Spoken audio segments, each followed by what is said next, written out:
Bonjour les élèves de la classe EB7. Aujourd'hui, on va expliquer la masse des solides. Puis, dans la prochaine vidéo, on va expliquer la masse des liquides.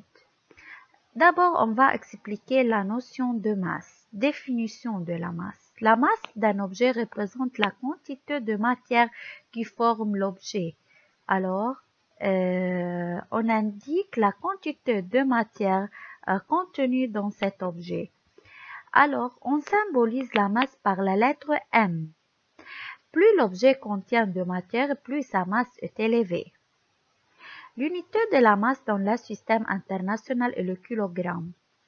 Alors, ces multiples et sous-multiples sont notés dans le tableau suivant. Donc, quintal, kilogramme, hectogramme, décagramme, gramme, décigramme, centigramme et milligramme. Comment mesure-t-on la mesure d'un solide? La masse d'un solide. On mesure la masse d'un solide à l'aide d'une balance électronique ou de la balance de Roberval. Donc, on mesure la masse d'un solide. La masse d'un solide se mesure à l'aide d'une balance électronique ou de la balance de Roberval. Utilisation de la balance de Roberval. Donc, exige deux actions.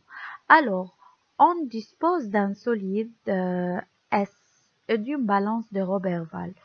Pour mesurer la masse d'un solide avec la balance de Roberval, effectue successivement ces différentes actions.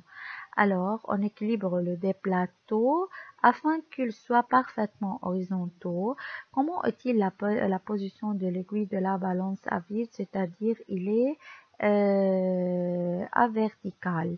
Donc, il est vertical. L'aiguille est à la verticale, c'est-à-dire il est vertical et le plateau sont horizontaux.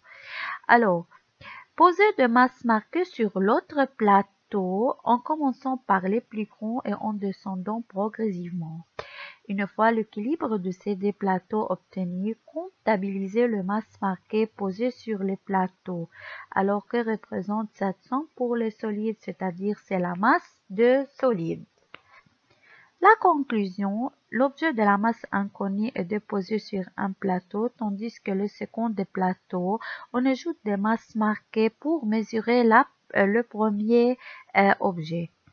Lorsque l'équilibre obtenu de la somme de masses ajoutées est égal à la masse de l'objet, alors lorsque l'équilibre est obtenu, alors la somme des masses ajoutées est égale à la masse de l'objet.